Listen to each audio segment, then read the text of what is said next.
Hey crafty friends, this is Chelsea, and I'm excited to be joining Julie and Janice today for another tag collaboration. I will have their videos linked down below. We're using this super cute Holiday Express stamp set, and to be honest, I fell in love with it because Janice made a really nice card for the 31 Days of Christmas cards, and then afterwards I was kind of like, what am I going to do with this? So I can't wait to show you what I came up with. And this one is the Admit One set. I love that it has this perforation for this little ticket, and it has all kinds of little sentiments that would work for anything, not just Christmas. This set, Jingle Joy Scrapbooking, I've had in my collection for a couple of years, and I've gotten a ton of use out of it. I really love those big sentiments. I will link all of these things down in the description box for you. So I've got some evergreen, some green apple, some intense black, lagoon, and candy apple. So Christmassy, but kind of a bright Christmassy color palette. And then I have black soot and chipped sapphire Distress Oxide, as well as the mini ink blending tools with the domed foam. I really like how those blend. And then I have my trusty craft knife, going to be doing a little bit of altering to the stamped images. And then my TriBlend markers. These are kind of my go-to lately. I love coloring with them. They're so easy. And of course, a black marker and also a colorless blender. So I grabbed a couple shades of red, the dark red shades and blends, light green, aqua blue, ice gray in both the blends and the shades, and the Alpine green. And then I have two of my favorite sprays, the Sheer Shimmer Spritz. It has a really nice delicate shimmer, as well as the white gloss spray. I have the new silver paint pens. These have 3 different widths, and I will show that to you as we go. I love these things. The creative design team girls have really got me onto using these. And then, of course, we have a die here. This is the oval frame thin cut, and this is going to be the base of my tag today. And of course, since I'm going to be doing a window tag, I have some acetate. Close to My Heart is actually selling 12 by 12 acetate now, and it has a little bit of a film on it, so you peel that film off, and it's nice and clear and shiny. You could also substitute vellum if you don't have acetate, and then some white daisy cardstock. And lastly, I grabbed an embossing folder. This is the confetti dots. You could use something that had snowflakes or little stars. Anything like that would work. All right, to start off, I'm going to work on a piece of white daisy cardstock, and I'm going to do my ink blending on here and then die cut it. I thought that was easier than trying to work on kind of a more delicate frame, just to ink up my paper first and then die cut it. So I've sped it up slightly here just so we don't spend an hour ink blending, but I'm starting with the chipped sapphire, and I don't want to go too far with the blue because I want to leave the bottom part white. So my goal here is to have it really dark at the top and basically fade out to white as I go down the panel. So I'm starting off at that top edge because that's where I want it the darkest, so I'm really laying it on thick and applying a lot of ink. I do like these domed foams. I find them a little bit easier to get a smoother blend, especially when you want it really light. If you're putting your color on really heavy like I am at the top, I don't think you need the domed foam, but as I was trying to fade it out, I did try this first with the flat foam, and it just was not as smooth. I was getting more lines and things like that in it, and with the domed foam, you'll see how I have a really kind of soft gradient, and as I blend right out to the white, there's not a lot of lines or anything happening. You can see I'm working in from the edges as well, which also helps to avoid having lines. Here's a closer up look. You can see how I fade right out to the white there, and I'm just going to keep layering until I'm happy with the blend that I have, making sure that I don't get too close to that bottom area when I have pretty much any ink on my tool. I want it to almost have no ink by the time I get down to the bottom. Now I'm moving on to the black soot because I really want to deepen up the top part.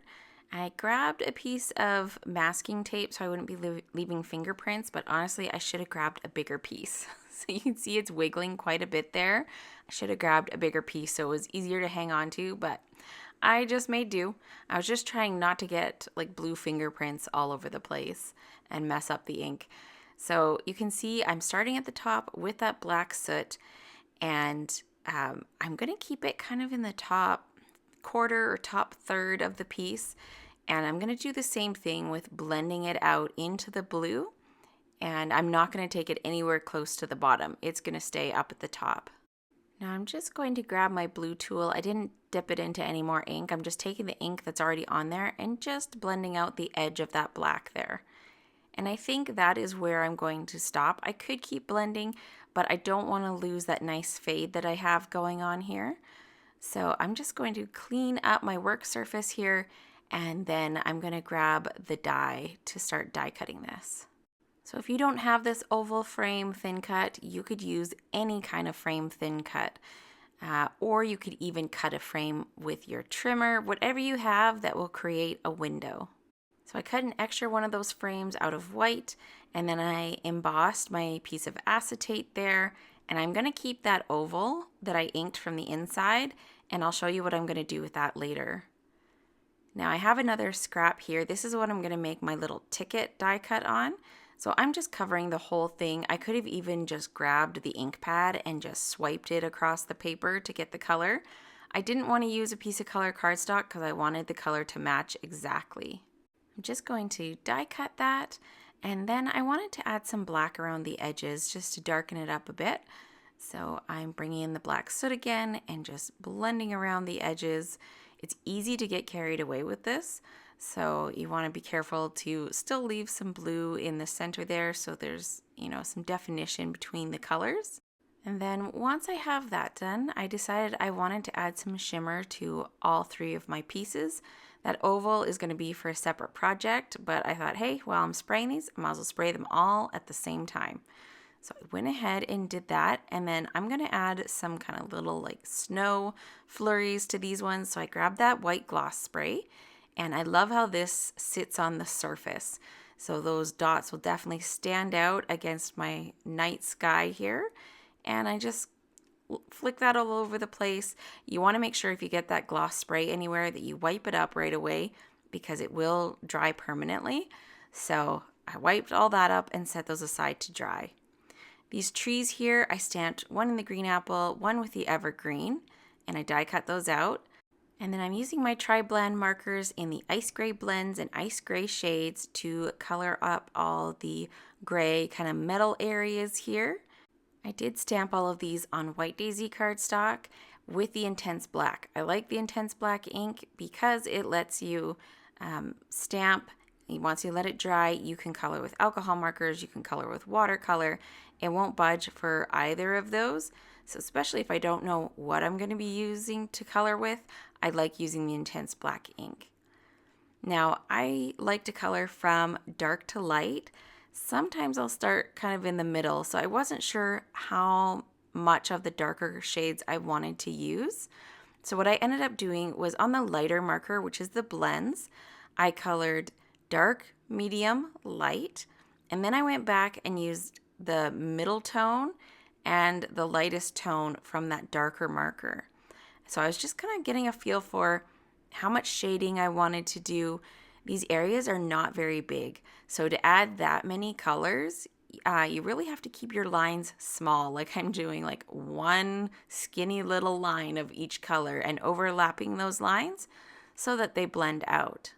It is super easy to lose your highlight when you're doing this, so going with your darkest first and then your medium, then your light. Sometimes if you make your dark areas too thick, you'll run out of room for your highlight.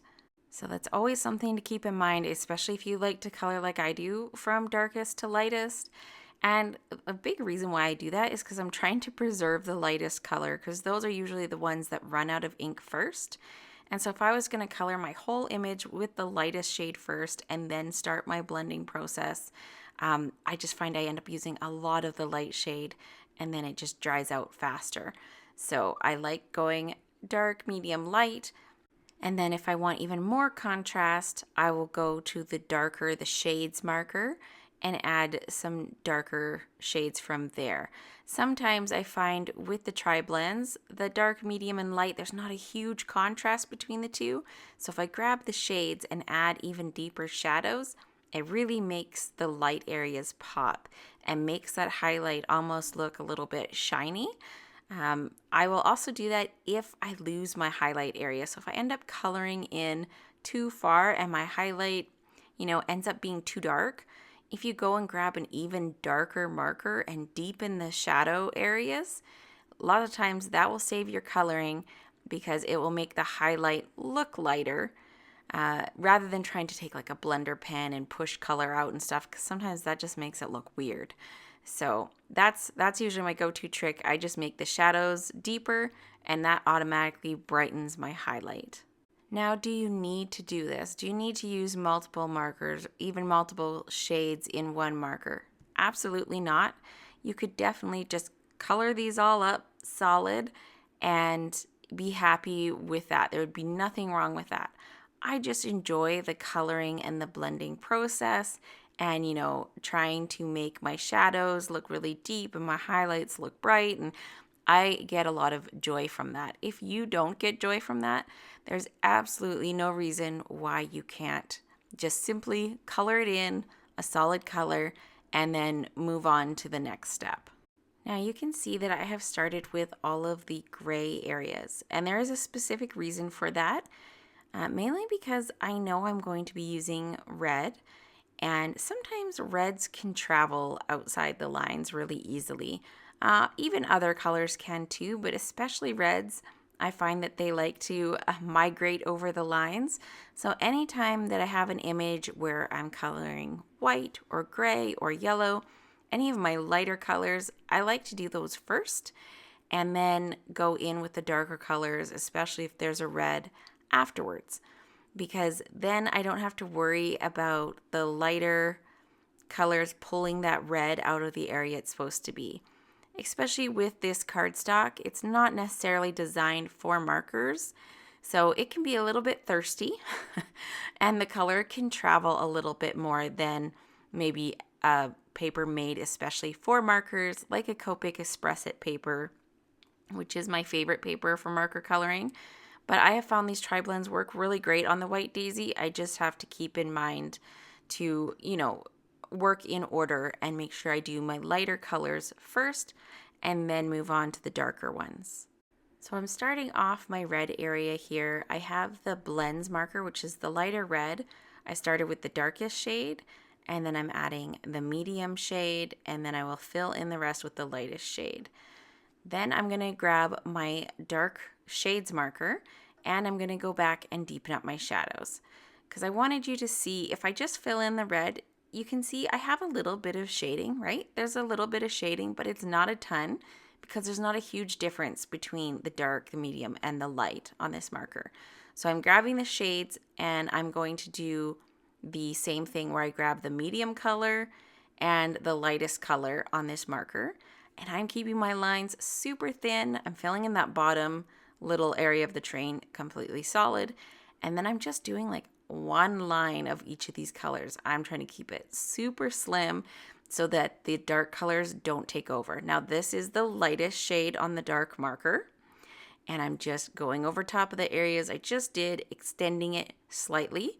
And now I'm going to go back to my red, the red blends, the lighter marker, and I'm taking the darkest shade on that one, blending over top, slightly blending it out. Now the medium.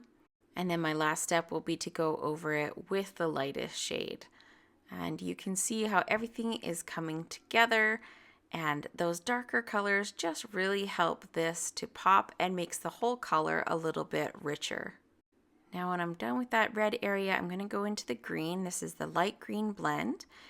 And there's kind of like this little candy cane pattern that's along there. And since I already had red going on my engine, I thought I'd add green, and I did end up coloring kind of like every other section, so it looks kind of like a peppermint, but I could have just colored in the whole thing because I'm going to use my metallic marker. This is the fine tip. It's not just a metallic marker, it's a paint pen. So there's actually like a little mixing ball in there. You shake it, you can hear it rattle around in there. So it's actually fluid paint. That's what I'm going to use for the other part of the candy cane stripe. Now I decided instead of coloring in my little window, I was going to cut it out. So I grabbed my cutting mat, my Versamat, and my knife, and I'm just quickly going around the edges there. It's straight cuts, super easy. And this way you'll be able to see through it to what's going on behind it on my tag. Now I was ready to start coloring with that paint pen, and then I remembered I should probably test this out on a scrap piece first before I ruin my project. So I have already started this. You have to like push down on them to get the paint flowing through the pen. I've already used this. So now I am just going in and lightly adding details. I am not pushing down on the pen because that will make it flood with ink. I'm just very lightly, very gently filling in all these little areas. If the pen goes over top of your black lines, it does hide them completely because it's opaque. It's a paint. Look at that shine though. Isn't that so pretty? What a nice metallic look. Now I decided to go ahead and just color up the rest of my pieces. I didn't want to have an hour of coloring in this video, so I'm following the same method I already showed you to color those pieces. So that is already done. Here I'm taking my 2 frames and punching holes, as well as punching holes in my little ticket.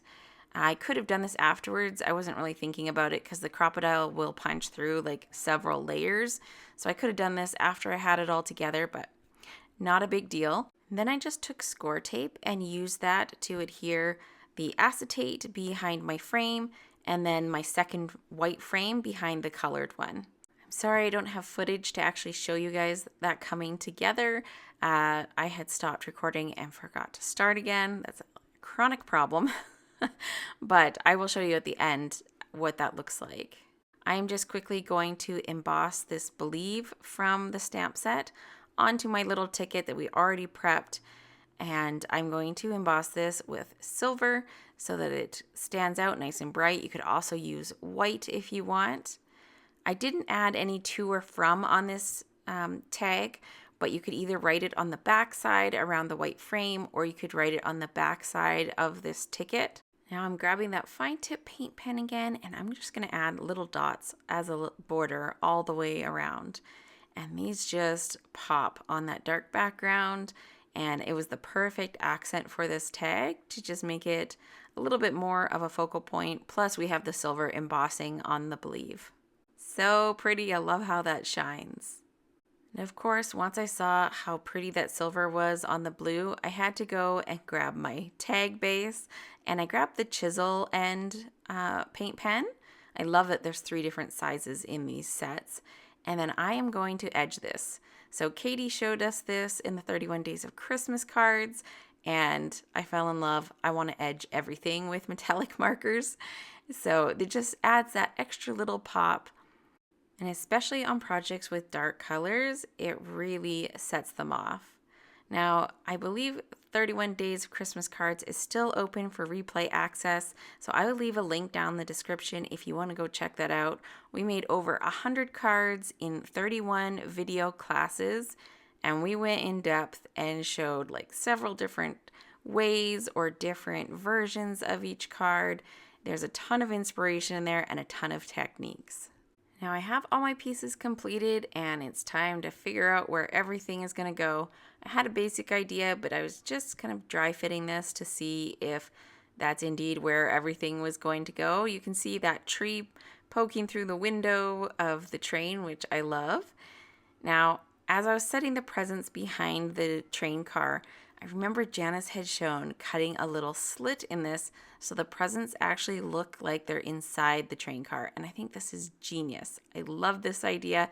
So I had to borrow it for mine. And you can see, doesn't that look better? They look like they're actually inside the train car.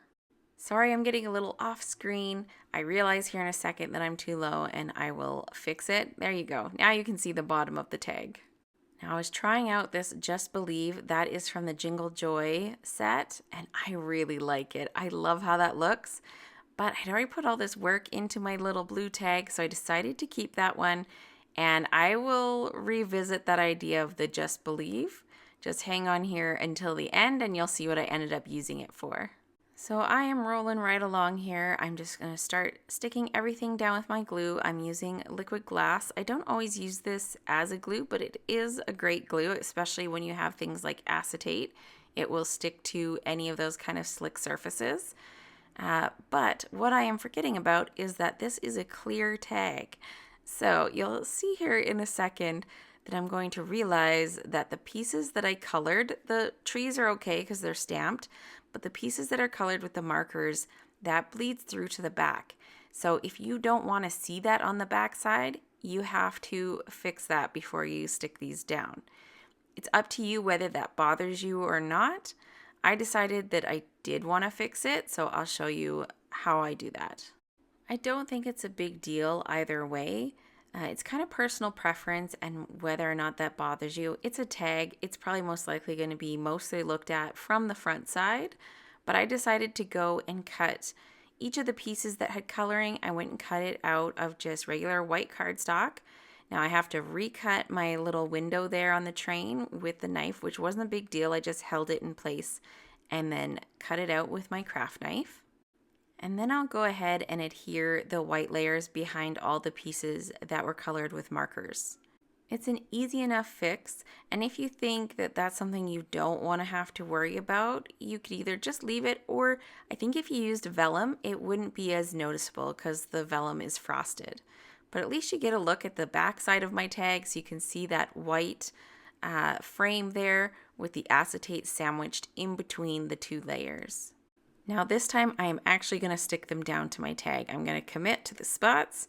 I like to have everything just kind of laying on there as I figure out where everything should go, and then just gluing down one piece at a time, and that seems to work the best.